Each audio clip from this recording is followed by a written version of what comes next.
बिस्मिल्लाहिर्रहमानिर्रहीम। पार्ट 2 है forensic sexology का। तो नेक्स्ट क्वेश्चन है causes of death in criminal abortion. Criminal abortion में कॉजेज़ ऑफ डेथ क्या होंगे? अगेन बहुत इंपॉर्टेंट क्वेश्चन है। और इससे नेक्स्ट वाला भी drugs use to procure abortion.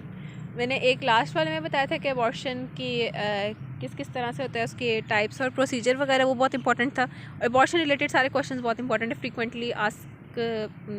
Frequently पूछे जाते हैं वाइवाज में भी और SEQs में भी।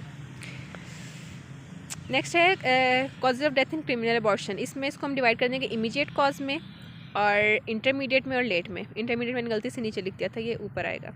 इमीडिएट कॉज ऑफ डेथ क्या होती है कि it occurs on the first day due to, first day पे ही डेथ हो जाती है हेमरेज फॉलोड बाय शॉक, कि ब्लीडिंग इतनी हुई है, हेमरेज हो गया और उसकी वजह से शॉक भी चली गई फीमेल और उसकी डेथ हो गई है। इंक्रीज वेगल स्टिमुलेशन, एयर या fat embolism due to injection of fluids under high pressure में introduce air into the circulation, कि जब एबॉर्शन के लिए कोई फ्लूइड वगैरह उसकी सर्कुलेशन में इंजेस्ट किए तो एयर या फैट एम्बोलिज्म बन गया। उसके बाद इंटरमीडिएट कॉज ऑफ डेथ क्या होती है? इस इमीडिएट में ना फर्स्ट डे में डेथ हो गई थी, और इंटरमीडिएट में होती है 2 से 4 दिनों में।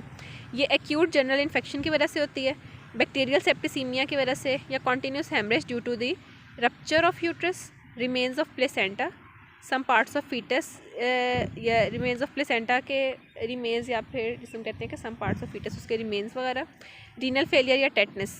इन सारों की वजह से जो है वो इंटरमीडिएट ये कॉजेज़ हैं death in criminal abortion. Late होती है after a week due to pyrexia, यानी फीवर हो जाएगा, बॉडी टेम्परेचर बहुत रेज हो गया, पल्मोनरी एम्बोलिज्म हो जाएगा, पेल्विक गैंग्रीन है, मेनिंजाइटिस, टेटनस, सेप्सिस या पॉइजनिंग। ये सारे ये बेसिकली क्या है? कॉजेज ऑफ डेथ है क्रिमिनल अबॉर्शन में। उसके बाद है drugs use to procure abortion. Directly acting drugs होते हैं, या फिर जिसको हम कहते हैं एक्बॉलिक्स, और ना ये दूसरा ग्रुप है अमीनोगॉग्स। एक्बॉलिक्स क्या करते हैं कि यूट्राइन कॉन्ट्रैक्शन को इंक्रीज़ करते हैं, और जो अमीनोगॉग्स हैं ये इंक्रीज़ करते हैं मेंस्ट्रुअल फ्लो को। एक्बॉलिक्स में एग्जांपल आ जाती है एर्गॉट की, क्विनीन की, हिस्टामीन की, पिट्यूटरी एक्सट्रैक्ट की और कॉटन वूल बार्क। और अमीनोगॉग्स के अंदर क्या होता है? सिंथेटिक एस्ट्रोजन है, बोरेक्स, एपियोल। ये याद रखना है कि इन्होंने मेंस्ट्रुअल फ्लो को इंक्रीज़ करके अबॉर्शन करानी है, और इन्होंने यूट्राइन कॉन्ट्रैक्शन को इंक्रीज़ करके अबॉर्शन किसने करानी है? एक्बॉलिक्स ने। ये थी डायरेक्टली एक्टिंग ड्रग्स। अब नेक्स्ट सेकंड आते हैं indirectly acting drugs. Indirectly acting drugs में आते हैं एमेटिक्स। एमेटिक्स ने क्या कराना होता है? वॉमिटिंग करानी होती है, इंड्यूस बेसिकली। ये क्या करते हैं? वायलेंटली स्टिमुलेट करते हैं GIT को, विच कॉजेज इंक्रीज यूट्राइन के। ये एमेटिक्स ने मेन काम इनका GIT स्टिमुलेशन होता है। GIT स्टिमुलेशन इतनी ज़्यादा कराते हैं कि साथ ही यूट्राइन कॉन्ट्रैक्शन भी इंक्रीज़ हो जाती हैं। इसमें टार्टर एमेटिक है, सिरप, IPE, CSE। ये हमने जब गैस्ट्रिक लेवाज वाला पॉइंट किया था, गैस्ट्रिक लेवाज से जब हमने किया था कि पॉइजन को बॉडी से कैसे रिमूव करना, तो उसमें फर्स्ट पॉइंट था MSS करवानी है हमने, और सेकंड था गैस्ट्रिक लेवाज। तो MSS में हमने वहाँ पे भी सिरप, IPE, CSE पढ़ा था। सॉरी। उसके बाद आते हैं परगेटिव्स। परगेटिव्स क्या करते हैं? इंटेस्टाइनल पेरिस्टाल्टिक मूवमेंट को स्टिमुलेट कर देते हैं, जिसकी वजह से अबॉर्शन होता है। तो इसमें कैस्टर ऑयल है, क्रोटॉन ऑयल है, और एलॉयज, स्पेलिंग पता नहीं क्या लिखे हैं, आप ये 2 कर लें, कैस्टर ऑयल या क्रोटॉन ऑयल। एसेंशियल ऑयल्स में है इरिटेट करते हैं जेनिटो यूरिनरी ट्रैक्ट को, और रिफ्लेक्सली इंक्रीज़ करते हैं यूट्राइन कॉन्ट्रैक्शंस, जैसे कि टर्पेंटीन ऑयल और एपियोल। हैवी मेटल्स पॉइजन क्या करते हैं? ये various system of the body को इफेक्ट करते हैं, और इनका साथ ही इफेक्ट आता है प्रेगनेंसी पर। ये तो इनमें क्या आएंगे? लेड, आर्सेनिक, मर्करी, कॉपर वगैरह, तो ये करा देंगे अबॉर्शन। उसके अलावा पॉइजन्स वो सब्सटेंसेस हैं जो हमारी बॉडी पर डेलेटेरियसली एक्ट करते हैं, हार्मफुल होते हैं बॉडी के लिए। इसमें ना कौन से पॉइजन्स करा सकते हैं अबॉर्शन? कैंथराइड्स और मैडर या मदार। Legal obligation of a doctor examining rape victim, के अगर एक डॉक्टर एग्जामिन कर रहा है रेप विक्टम को, तो उसकी लीगल ऑब्लिगेशंस क्या क्या होंगी? सबसे पहले don't begin the case until police approaches with FIR। Police की FIR के बगैर आप केस को नहीं क्या कहते हैं कर सकते, केस को स्टार्ट नहीं कर सकते। उसके बाद है forensic medical examination of both victim and offender should be done immediately after obtaining written consent. Written consent लेने के फौरी बाद आपने एग्जामिनेशन करना है, और बाज़ औक़ात लाइक कि जो अफेंडर होता है ना, उससे इतनी वो उसकी कंसेंट ऐसे इतनी ज़रूरी नहीं होती है। अगर वो पुलिस इन्वॉल्व है तो आप उसका विदाउट कंसेंट भी कर सकते हैं एग्जामिनेशन। उसके बाद है it should be thorough, complete in all aspects, examination की बात हो कि एग्जामिनेशन थॉरो होना चाहिए, कंप्लीट होना चाहिए हर लिहाज से, और ना गुड ऑर्डर में कंडक्ट किया जाना है कि लाइन वाइज एक अरेंजमेंट में आप करें examination. Necessary specimens should be collected, जितने जो भी स्पेसिमन्स हैं वो कलेक्ट करने चाहिए, कलेक्ट करने चाहिए प्रॉपरली। स्पेसिमन कौन कौन से कलेक्ट करनी है डिटेल से पहले लास्ट क्वेश्चन में किया था हमने, इसलिए मैं रिपीट नहीं करा रही अब। इन केस ऑफ फीमेल्स, पार्ट 1 की वीडियो में होगा वो question. In case of females, a female attendant should be present during the examination. ये सिर्फ रेप विक्टिम के एग्जामिनेशन के लिए नहीं है, वैसे भी अगर कोई भी फीमेल की एग्जामिनेशन करनी है, स्पेशली अगर वो कोई मेल डॉक्टर एग्जामिन कर रहा है, तो लाजमी साथ फीमेल का अटेंडेंट का होना लाजमी आता है। और अगर ये फीमेल रेप विक्टिम आता है तो फिर तो लाजमी कि आपने साथ एक फ़ीमेल को रख के फिर एग्जामिन करना है। Maintain privacy of the patient, और फिर proper equipment, proper light and proper table for examination.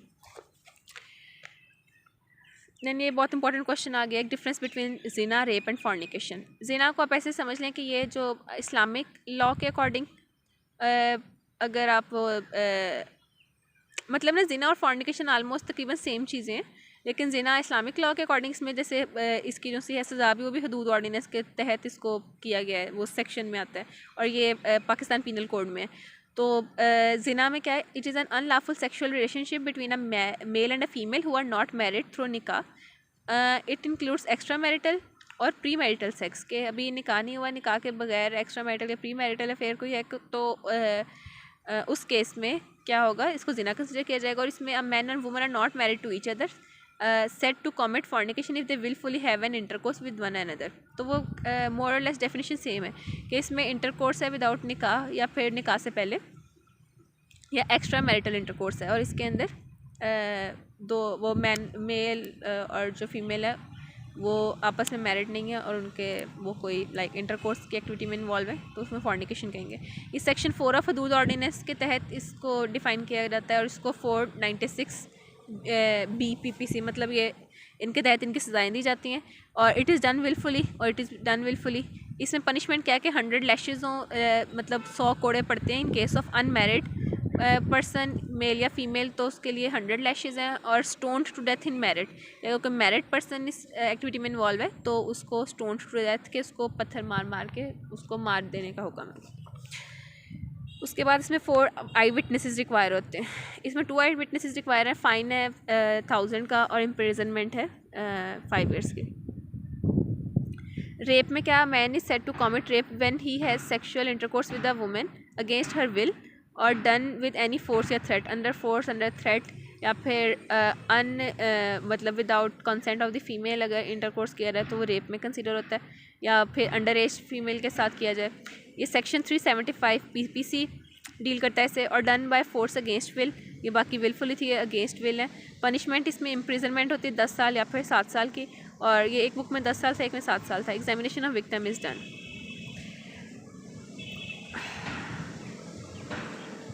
इसके बाद है स्टेप्स क्या है एग्जामिनेशन ऑफ रेप विक्टिम के। मैंने पहले एक बताया था कि जो जहाँ पे steps for examination of sodomy में उसमें था कि जो सारे स्टेप्स हैं उसको जनरल आप याद कर सकते हैं। रेप विक्टिम का आ जाए, रेप एक्यूज्ड का आ जाए, सोडोमी में एक्टिव या फिर पैसिव जो उनसा पर्सन है उसका आज एग्जामिनेशन, तो वो सारे सेम आप लिख सकते हैं। लेकिन अगर स्पेसिफिकली आप रेप विक्टिम के कहें तो ये इजाज़त में स्टेप्स लिखे हुए वही वाले मैंने यहाँ पे किए कॉपी, एक्सेप्ट ये थोड़ी सी जो है फर्दर हेडिंग्स ऐड करने के लिए, बाकी सारे वही हैं। ऑथराइजेशन पहले ली जाती है, कंसेंट, आइडेंटिटी, हिस्ट्री कहते हैं जो विक्टिम स्टेटमेंट बताता है अपने अल्फाज में। उसके बाद क्लॉथ का एग्जामिनेशन है, उसके मटेरियल्स का एग्जामिनेशन है, जैसे एक्सटर्नल एविडेंसेस जो भी मिले उसके पास है। उसके बाद जनरल फिजिकल एग्जामिनेशन होता है, जेनिटल या लोकल एग्जामिनेशन होता है। उसमें क्या क्या स्टेप्स होता है, सबसे पहले इंस्पेक्शन की जाती है, फिर बायलेटरल ट्रैक्शन और स्पेकुलम एग्जामिनेशन होती है। इसमें विजाइनल या फिर वो जेनिटल विजाइनल एग्जामिनेशन भी आता है और एनल भी, दोनों में सेम स्टेप्स रिपीट किए जाते हैं। फिर कलेक्शन ऑफ एविडेंस की जाती है, और फिर इन्फेरेंस यानी रिजल्ट्स इन्फर करना। और कलेक्शन ऑफ एविडेंस या कलेक्शन ऑफ स्पेसिमन कर लें तो ज़्यादा बेस्ट हो जाएगा। फिर एक्सप्लेन सेक्शुअल परवर्जन्स की एज इट इज़ इजाज़त से लिखी हुई आप वहाँ से कर सकते हैं। उसके बाद है कंपैरिजन है सुपरफिकेंडेशन और सुपरफिटेशन का। सुपरफिकेंडेशन और फिटेशन क्या होता है कि फर्टिलाइजेशन होती है 2 सेपरेट ओवा की, दोनों केस में 2 सेपरेट ना वो क्या कहते हैं इन्फेंट्स बॉर्न होंगे एट द एंड। सुपरफिकेंडेशन एक बहुत ही ना पॉसिबल फिनोमेना है, हो सकता है, इतना रेयर नहीं है। सुपरफिटेशन बहुत रेयर है। सुपरफिकेंडेशन में क्या होता है कि एक ही जो है ना पीरियड ऑफ ओवुलेशन, मतलब एक ही मंथ में जो वो मेंस्ट्रुअल साइकिल में जो पीरियड ऑफ ओवुलेशन है उसके दौरान दो डिफरेंट एक्ट्स ऑफ कॉइटस हों, तो उसमें फर्टिलाइजेशन होती है दो सेपरेट ओवा की। मतलब जो ओवुलेशन का है पीरियड वो सेम है, लेकिन दो डिफरेंट सेपरेट ओवास डिस्चार्ज हुए हैं जिनकी फर्टिलाइजेशन हुई है डिफरेंट एक्ट्स ऑफ कॉइटस से। इसमें जो ओवुलेशन के पीरियड है वो ही डिफरेंट है, मतलब टू डिफरेंट मंथ्स में आप मेंस्ट्रुअल साइकिल में जो ओवुलेशन का पीरियड है उसके अंदर सॉरी वीडियो बीच में स्टॉप हो गई थी। सुपरफिकेंडेशन का मैं बता रही थी कि डिफरेंट पीरियड्स ऑफ ओवुलेशन, इसमें ना पीरियड ऑफ ओवुलेशन सेम है, मतलब सेम मेंस्ट्रुअल साइकिल में जो ओवुलेशन का पीरियड है उसके अंदर दो डिफरेंट ओवास की हुई है fertilisation by two different acts of coitus, और इसके अंदर ओवुलेशन का पीरियड ही डिफरेंट है। टू डिफरेंट मंथ्स में ड्यूरिंग मेंस्ट्रुअल साइकिल जो ओवुलेशन पीरियड है उसके अंदर हुआ है two different act of coitus से दो सेपरेट ओवा की फर्टिलाइजेशन हुई है।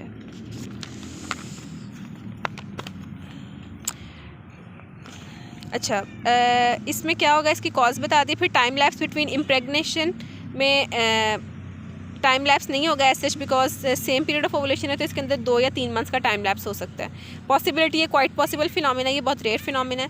और डेवलपमेंट क्या होती है कि जो बोथ इन्फेंट्स होते हैं ना वो इक्वली डेवलप होते हैं, और इसमें 2 इन्फेंट्स होते हैं वो डिफरेंट स्टेजेस ऑफ डेवलपमेंट पे होते हैं। और गैप 2 डिलीवरीज के दरमियान गैप कितना होता है, इसमें ऐसे कोई गैप नहीं होता, और इसमें ना एटलीस्ट 1 मंथ का गैप तो होता है कम अज़ कम। So we are having our last question कि local examination of female victim of rape कैसे होगा। सबसे पहले इसमें प्री हाइमन एरिया और हाइमन एरिया आता है। प्री हाइमन एरिया में detached hair can go into each other, और सिक्रीशन और सॉइलिंग ऑफ द हेयर होती है। इंजरीज लाइक एब्रेयन ब्रूस मिलेंगे, स्वेलिंग होती है, टेंडरनेस होती है और इन्फ्लेम्ड वल्वा होता है। हाइमन एरिया में क्या होता है कि specific injury is a tear, और ओनली स्पेसिफिक इंजरी जो सी होती है ना इसमें इस विक्टिम में, वो क्या होता है कि हाइमन का टीयर होता है। अब टीयर ना 1/4 होता है ऑन द एंटीरियर साइड, या फिर इसको हम कहते हैं 5 या फिर 7 o'clock पोजीशन। और टीयर अगर एंटीरियर साइड पे होगा तो वो लाइक कन्फर्मेशन है काइंड ऑफ कि वो रेप विक्टिम है, और अगर टीयर पोस्टीरियर पार्ट पे है ना, sorry, the tear involves 1/4 on either side at the, वो कहते हैं 1/4 दोनों साइड पे टीयर हो सकता है 5 o'clock या 7 o'clock पोजीशन में, और जो टीयर है वो पोस्टीरियर पार्ट पे होता है। इसका मेरे कन्फ्यूजन मेरे माइंड में यही थी कि अगर टीयर पोस्टीरियर पार्ट पे ना तो वो कन्फर्मेशन होती है कि वो रेप विक्टिम है, और अगर टीयर इंटीरियर पार्ट पे होता है ना तो वो उसमें होता है कि वो सेल्फ क्रिएटेड टीयर है, कि बस शो लाइक वो मिसलीड करने के लिए ना खुद टीयर क्रिएट किया गया कि काइंड ऑफ ये कोई इसके ऊपर कोई असॉल्ट हुआ है फीमेल के ऊपर। अच्छा, उसके बाद है in the post hymen area look for injuries and tone, the tone will be decreased, muscle tone decrease होगी। 3 स्वैब्स लिए जाते हैं। फर्स्ट लेयर आता है the area around the vulva, second layer आता है above the hymen, and third from behind the hymen. This swab must be dried in shade. 3 जगहों से लेने स्वैब्स, और हर जगह से 2-2 लेने होते हैं। बेसिकली कॉटन वो जो से होते हैं ना कॉटन बर्ड्स से लेते होते हैं, हर जगह हर एरिया से 2-2 स्वैब लेने, और टोटल 3 एरियाज से स्वैब लेने। That was all about the questions regarding forensic sexology.